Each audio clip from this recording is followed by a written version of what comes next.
బంగాళాఖాతంలో వాయుగుండం కొనసాగుతోంది. గంటకు 3 కిలోమీటర్ల వేగంతో వాయుగుండం కదులుతోందని వాతావరణ శాఖ తెలిపింది. రాగల 12 గంటల్లో ఇది అల్పపీడనంగా బలహీనపడుతోందని వెల్లడించింది. వాయుగుండం ప్రభావంతో ఏపీ, తెలంగాణ రాష్ట్రాలలో భారీ వర్షాలు కురుస్తున్నాయి. హైదరాబాద్లో కుండపోత వాన పడుతోంది. మరో 2 రోజులు కూడా భారీ వర్షాలు కురిసే అవకాశం ఉందని వాతావరణ శాఖ తెలిపింది. హైదరాబాద్లో గత 4 రోజులుగా వర్షాలు కురుస్తున్నాయి. రోడ్లన్నీ వర్షపు నీటితో దర్శనమిస్తున్నాయి. సోమ, మంగళవారం నగరంలో మోస్తారు నుంచి భారీ వర్షాలు కురిసే అవకాశం ఉందని వాతావరణ శాఖ తెలిపింది. ఈదురు గాలులతో కూడిన వర్షం కురిసే అవకాశం ఉందని, వర్ష కారణంగా లోతట్టు ప్రాంతాల ప్రజలకు ఇబ్బందులు తలెత్తకుండా జీహెచ్ఎంసీ అప్రమత్తమైంది. ఇప్పటికే అన్ని ప్రాంతాలలో జీహెచ్ఎంసీ సిబ్బంది ప్రజలకు అందుబాటులో ఉన్నారు. హెచ్చరిక జారీ చేసినట్లుగా గత 24 గంటలుగా కూడా నిరవధికంగా వర్షం కురుస్తున్నటువంటి పరిస్థితి మనకు కనిపిస్తున్నట్లుగా మనం ప్రధానంగా చెప్పాలి. హైదరాబాద్తో పాటు తెలంగాణ రాష్ట్ర వ్యాప్తంగా ఉన్నటువంటి అన్ని జిల్లాల్లో కూడా వర్షం కురుస్తుంది అన్నట్లుగానే మనం చెప్పాలి. ప్రత్యేకించి హైదరాబాద్ ప్రాంతంలో చూస్తే మాత్రం జీహెచ్ఎంసీ పరిధిలో ఉన్నటువంటి ప్రాంతాల్లో అంటే గత రాత్రి అంటే నిన్న ఉదయం 10 గంటల దగ్గర నుంచి ఉదయం 9 గంటలు 10 గంటల ఆ సమయం దగ్గర నుంచి కూడా నిరవధికంగా కూడా వర్షం అంటే భారీ వర్షం లేనప్పటికీ కూడా నిరవధికంగా అయితే మాత్రం వర్షం కురుస్తున్నటువంటి పరిస్థితి కనపడింది. అనంతరం నిన్న సాయంత్రం 9 గంటలు రాత్రి సమయం 9 గంటల 9 గంటల నుంచి 10 గంటలు ఆ సమయం వరకు కూడా కొంత అయితే ఇటు వర్షం అయితే శాంతించినటువంటి పరిస్థితి కనపడింది. అంటే వర్షం అయితే తగ్గుముఖం పట్టినట్టుగానే మనం చెప్పాలి.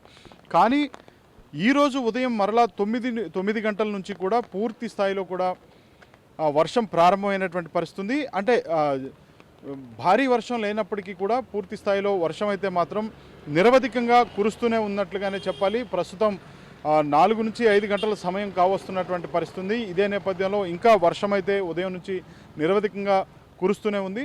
సో మొత్తంగా అయితే మాత్రం వాతావరణం మేఘావృతమై ఉంది. పూర్తిగా వాతావరణం అంతా చల్లగా ఉంది. ఆకాశం మొత్తం మేఘావృతమై ఉన్నటువంటి నేపథ్యం కూడా కనిపిస్తుంది. ఇదే పరిస్థితి అయితే మాత్రం మరో 24 గంటల పాటు కొనసాగేటువంటి పరిస్థితి ఉంది, అవకాశం ఉంది అన్నట్లుగా కూడా ఇటు వాతావరణ శాఖ అయితే చెప్తున్నటువంటి పరిస్థితిగానే మనం చూడాలి. ఇక జిల్లాల వారీగా అయితే మాత్రం జిల్లాల్లో ఉన్నటువంటి అన్ని జిల్లాల అధికారులు అయితే అప్రమత్తమయ్యారు. ఇటు తెలంగాణ ప్రభుత్వ ప్రధాన కార్యదర్శి శాంతకుమారి అయితే పూర్తి స్థాయిలో కూడా ఎప్పటికప్పుడు జిల్లాల్లో ఉన్నటువంటి పరిస్థితిని సమీక్షిస్తున్నారు. అదేవిధంగా ఇక జీహెచ్ఎంసీ పరిధిలో ఉన్నటువంటి అన్ని ప్రాంతాల్లో కూడా ఇటు లోతట్టు ప్రాంతాలు కావచ్చు, అదేవిధంగా నీరు నిలిచిపోయేటువంటి స్టాగ్నేషన్ పాయింట్స్ కావచ్చు, వాటన్నిటినీ యుద్ధ ప్రాతిపదికన స్టాటిక్ బృందాలు అయితే మాత్రం అక్కడ చేరుకునేటువంటి అంటే అక్కడ నిలిచిపోయేటువంటి నీరుని అయితే మాత్రం పూర్తి స్థాయిలో ఎప్పటికప్పుడు యుద్ధ ప్రాతిపదికన తొలగించేటువంటి ప్రయత్నంలో భాగంగా స్టాటిక్ బృందాలు అయితే మాత్రం యుద్ధ ప్రాతిపదికన పనిచేస్తున్నాయి అన్నట్లుగానే చెప్పాలి. సో మొత్తంగా ఇవాళ ఆదివారం కావటంతో అంతగా రద్దీ లేకపోయినప్పటికీ కూడా నిన్న శనివారం సమయంలో కూడా పెద్దగా ట్రాఫిక్ అంతరాయం కలిగినటువంటి పరిస్థితి అయితే కనిపించలేదు. జీహెచ్ఎంసీ అధికారులు అయితే అప్రమత్తం అవడంతో పాటు ఎక్కడికక్కడ పూర్తి స్థాయిలో జాగ్రత్తలు తీసుకున్నటువంటి నేపథ్యంలోనే ఈ శనివారం పూట కూడా ఆ విధంగా కూడా ఎక్కడ ట్రాఫిక్ కనిపించినటువంటి పరిస్థితి లేదు. ఇక ఆదివారం సమయం కావడంతో కూడా పెద్దగా ట్రాఫిక్ అయితే కనిపిస్తున్నటువంటి పరిస్థితిగా లేనట్లుగానే మనం చెప్పాలి. ఇంకా మరొక 24 గంటల పాటు ఇదే విధమైనటువంటి పరిస్థితి ఉంటుంది అనేటువంటిది వాతావరణ శాఖ హెచ్చరిక జారీ చేసినటువంటి నేపథ్యంలో ఇటు జీహెచ్ఎంసీకి సంబంధించినటువంటి అధికారులు కూడా పూర్తి స్థాయిలో అప్రమత్తమై ఉన్నారు.